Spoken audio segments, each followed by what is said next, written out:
আসসালামু আলাইকুম সুপ্রিয় দর্শক, শুভেচ্ছা জানবেন। হরমুজ প্রণালীকে শিগগিরই যুক্তরাষ্ট্রের ভূখণ্ড হিসেবে ঘোষণা করতে চান মার্কিন প্রেসিডেন্ট ডোনাল্ড ট্রাম্প। অর্থাৎ এই যে হরমুজ প্রণালী যে এলাকা রয়েছে, এটি যুক্তরাষ্ট্রেরই অংশ এবং এর উপরে যুক্তরাষ্ট্রের সার্বভৌমত্ব তিনি আরোপ করতে চান।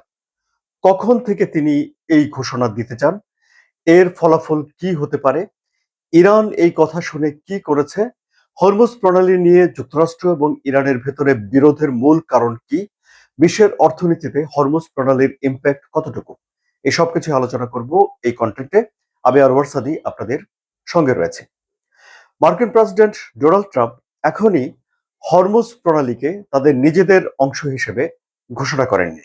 যেমনটি তিনি করেছিলেন যে কানাডাকে যুক্তরাষ্ট্রের 51তম অঙ্গরাজ্য বলে ফেলেছিলেন, গ্রিনল্যান্ড কিনে নেওয়ার কথা বলেছিলেন, ইত্যাদি ইত্যাদি। এখানে ডোনাল্ড ট্রাম্প বলেছেন যে ইরানকে বাজেভাবে পরাজিত করার পর হরমুজ প্রণালীকে যুক্তরাষ্ট্রের ভূখণ্ড হিসেবে তিনি ঘোষণা করবেন। তার এই বক্তব্যকে যদি আমরা বিশ্লেষণ করি, ভেঙে ভেঙে দেখি, তাহলে দেখা যাচ্ছে যে ডোনাল্ড ট্রাম্পের কথা থেকেই এটি স্পষ্ট হয়ে যাচ্ছে যে হরমুজ প্রণালীর উপরে যুক্তরাষ্ট্রের নিয়ন্ত্রণ নেই। হরমুজ প্রণালী এই যুদ্ধ শুরু হওয়ার আগে এটি একটা আন্তর্জাতিক জলসীমা ছিল। পৃথিবীর সব দেশের জাহাজ এই প্রণালী দিয়ে আসতো যেত, কাউকে কিছু গোনার দরকার ছিল না। যদিও ইরানের আঞ্চলিক জলসীমা হরমুজ প্রণালীর একদিকে রয়েছে, ওমানের আঞ্চলিক জলসীমা হরমুজ প্রণালীর অপরদিকে রয়েছে, তাহলে 32 কিলোমিটার চওড়া এই প্রণালীর দাবি কেউ আগে করেনি। কিন্তু যখন যুক্তরাষ্ট্র ইরানের সঙ্গে যুদ্ধ করলো, তখন ইরান এই হরমুজ প্রণালীর উপর নিজেদের সার্বভৌমত্ব আরোপ করেছে। এখন যুক্তরাষ্ট্র বলছে যে ইরানকে পরাজিত করার পর এই হরমুজ প্রণালীকে যুক্তরাষ্ট্র নিজেদের ভূখণ্ড ঘোষণা করবে। তার মানে এই ভূখণ্ডের উপরে ইরানের নিয়ন্ত্রণ আছে। এটি তো যুক্তরাষ্ট্রের কথায় বা ডোনাল্ড ট্রাম্পের কথায় স্পষ্ট হয়ে যাচ্ছে, পরিষ্কার হয়ে যাচ্ছে। তাহলে ডোনাল্ড ট্রাম্প বা যুক্তরাষ্ট্র যে মাঝে মধ্যে বলে যে হরমুজ প্রণালী খোলা আছে, হরমুজ প্রণালীতে ইরানের নিয়ন্ত্রণ নেই, এসব কথাগুলো তাহলে আর ধোপে টিকছে না। এই হরমুজ প্রণালী কেন গুরুত্বপূর্ণ, এটি আলোচনা করতে পারি আমরা। যে বিষয়টি আমরা সবাই জানি, হরমুজ প্রণালীর ম্যাপ তো আমরা মুখস্থ করে ফেলেছি এবং আমরা সবাই জানি যে এই যুদ্ধ শুরু হওয়ার আগে বিশ্বের যত অপরিশোধিত তেল এলএনজি পরিবাহিত হতো তার 1/5 হরমুজ প্রণালী দিয়ে পরিবাহিত হতো। আবার বিশ্বের 1/3 সারের পরিবহন হরমুজ প্রণালী দিয়ে হতো। সৌদি আরব, ইরাক, আবুধাবি আরো অনেক দেশের আহ ক্রুড অয়েল বিক্রি করার জন্য এই হরমুজ প্রণালী অত্যন্ত গুরুত্বপূর্ণ একটা রোল প্লে করেছে। ইরান যখন এই হরমুজ প্রণালী নিয়ন্ত্রণ করা শুরু করে, অর্থাৎ বিশ্বের তেলের বাজারের 20%, 1/5 যখন অনিশ্চিত হয়ে পড়ে, তখন দেখা গেল যে তেলের দাম চড়চড় করে বাড়ছে এবং তেলের দাম বৃদ্ধি হওয়ার কারণে ডোনাল্ড ট্রাম্প তার দেশের ভেতরে জনপ্রিয়তা হারিয়েছেন। সুতরাং হরমুজ প্রণালী অত্যন্ত গুরুত্বপূর্ণ একটি বিষয়। এটি হলো একটি ব্যাখ্যা।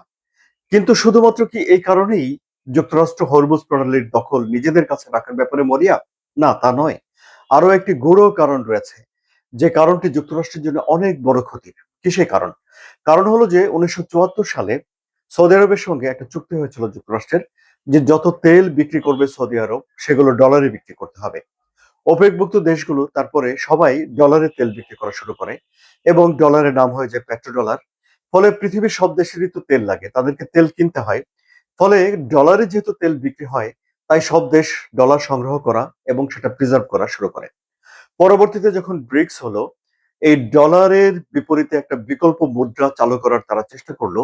তখন দেখা গেল যে রাশিয়া, চীন নিজেদের মুদ্রা দিয়ে লেনদেন করছে, ডলারের দাম কমিয়ে দিয়ে একটা বিকল্প মুদ্রা তারা তৈরি করার চেষ্টা করছে। তখন পরিস্থিতি ভিন্ন হয়ে ওঠে এবং অনেক দেশ নিজেদের মুদ্রায় বা অন্য কোনো মুদ্রায় ডলারের বাইরে লেনদেন করা শুরু করে।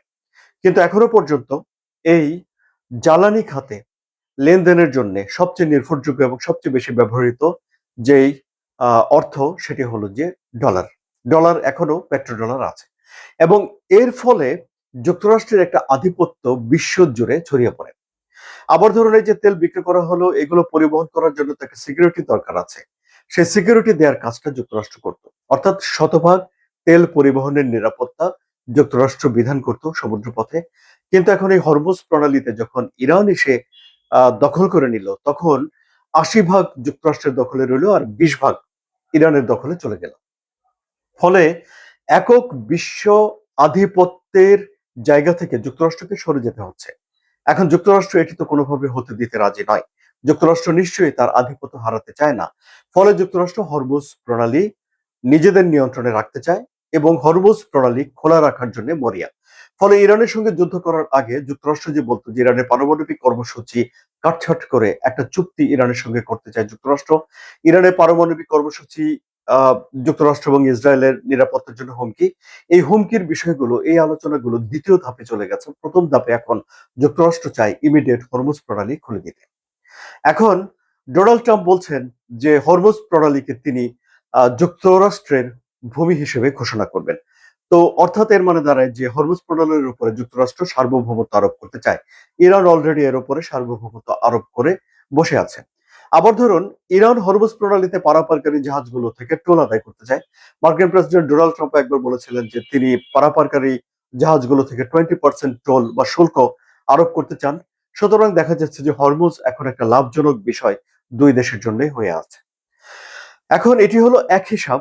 আরেকটা হিসাব হলো যে ডোনাল্ড ট্রাম্প যে ঘোষণা দিয়েছেন তিনি কি সত্যি সত্যি সেটি বাস্তবায়ন করতে পারবেন? সেটি বাস্তবায়ন করতে হলে ইরানকে যুদ্ধে হারাতে হবে। এটি তিনি স্বীকার করেছেন এবং তিনি আশায় আছেন যে ইরানকে তিনি একটা গোহারা হারিয়ে দেবেন এবং তারপরে তিনি হরমুজ প্রণালীর দখল নেবেন। কিন্তু এই মেয়াদে ক্ষমতায় আসার পরে ডোনাল্ড ট্রাম্প গ্রিনল্যান্ড কিনে নেওয়ার চেষ্টা করেছেন এবং গ্রিনল্যান্ডে তিনি প্রয়োজনে অভিযান চালাবেন বলেও মনস্থির করেছিলেন, যা নিয়ে যুক্তরাষ্ট্রের পরীক্ষিত যারা বন্ধু ইউরোপের দেশগুলো, ন্যাটোভুক্ত দেশগুলোর সঙ্গে ডোনাল্ড ট্রাম্পের একটা দূরত্ব তৈরি হয়েছিল, যার ফলাফল হিসেবে এই ইরানি অভিযান চালাতে এসে যুক্তরাষ্ট্র কিন্তু ন্যাটোভুক্ত দেশগুলোকে পাশে পায়নি। ন্যাটোভুক্ত দেশগুলো বলে দিয়েছে যে এই লড়াইটা যুক্তরাষ্ট্র এবং ইসরায়েলের, এটি তাদের লড়াই নয়, বরং তারা ডেনমার্কের পাশে গিয়ে দাঁড়িয়েছে। কারণ গ্রিনল্যান্ড দ্বীপটি ডেনমার্কের স্বায়ত্তশাসিত একটা অঞ্চল। ডেনমার্ক ন্যাটোভুক্ত একটা দেশ এবং ইউরোপের দেশগুলো সেখানে প্রতীকী হলেও কিছুটা সেনা জড়ো করেছে যেন তারা ডেনমার্কের আওতায় গ্রিনল্যান্ড রাখতে পারে। আবার ধরুন, কানাডার সঙ্গেও যুক্তরাষ্ট্রের সম্পর্কের একটা টানাপোড়েন তৈরি হয়ে গিয়েছিল যখন কানাডাকে 51তম অঙ্গরাজ্য করতে চেয়েছিল ডোনাল্ড ট্রাম্প। এখন প্রশ্ন জাগে যে তাহলে কি যুক্তরাষ্ট্রের পক্ষে ইরানকে হারানো সম্ভব হবে? কারণ যুক্তরাষ্ট্রের তো সমরাস্ত্রের অভাব দেখা দিচ্ছে বলে খবরগুলো জানা যাচ্ছে। আবার ধরুন, অল্পতেই ইরানকে হারিয়ে দিতে পারবে এরকম একটা মনোভাব নিয়ে যে যুদ্ধ শুরু হয়েছিল, সেই যুদ্ধ অনেকদিন অতিবাহিত হয়ে যাচ্ছে, এখনো পর্যন্ত কোন রকম সুরাহা হয়নি। কিন্তু ইরান বলছে যে শুধুমাত্র টুইট দিয়ে বা ডিক্রি জারি করে বা একটা রাজনৈতিক নির্বাচনী বক্তৃতা দিয়ে এই হরমুজ প্রণালীকে ফিরে পাওয়া যাবে না। অর্থাৎ ইরান হরমুজ প্রণালী কোনোভাবেই ছাড়বে না। একদম বিনা যুদ্ধে তারা ছাড়বে না, সূচাগ্র মেদিনীও ছাড়বে না, এরকম একটা অবস্থানে ইরান রয়েছে। ফলে ডোনাল্ড ট্রাম্পের এই যে ঘোষণা, এই কথা, এটা ইরান এবং যুক্তরাষ্ট্রের সম্পর্কের ভিতরে বলা ভালো যুদ্ধ অবস্থার ভিতরে আরেকটু বেশি উস্কানি হিসেবে কাজ করছে এবং পরিস্থিতি আরো খারাপের দিকে যাচ্ছে। আলোচনা কেমন লাগলো? যদি ভালো লাগে তাহলে লাইক, কমেন্ট, শেয়ার করুন এবং জিও পলিটিক্স এর জটিল বিষয়গুলো সহজে বোঝার জন্য সাবস্ক্রাইব করে চ্যানেলের সঙ্গে থাকুন। ধন্যবাদ সবাইকে।